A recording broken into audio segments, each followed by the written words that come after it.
முதல்வர் ஓ பன்னீர்செல்வம் ஆதரவு எம்எல்ஏ சரவணன் 2 லட்சம் ரூபாய் மோசடி செய்ததாக வழக்கறிஞர் ஒருவர் காவல் ஆணையரிடம் புகார் அளித்துள்ளார்.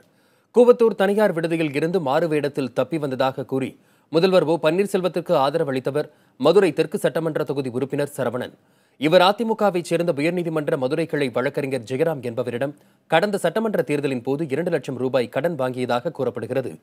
அந்த தொகையை சரவணன் திருப்பிக் கொடுக்காததால் நடவடிக்கை எடுக்க கோரி மதுரை மாநகர காவல் ஆணையர் சைலேஷ்குமார் யாதவிடம் வழக்கறிஞர் மனு கொடுத்தார்.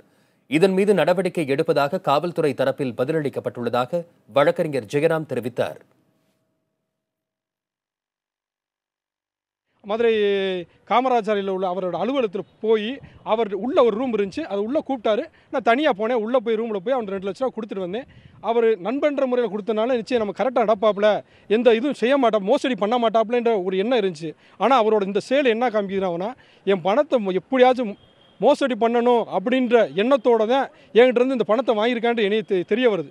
அவரோட இன்டென்ஷன் என்ன நம்ப வச்சு ஏமாற்றி என் பணத்தை பறிக்கணும், அபகரிக்கணும்ன்ற இன்டென்ஷன் தான் செயல்பட்டுருக்காரு.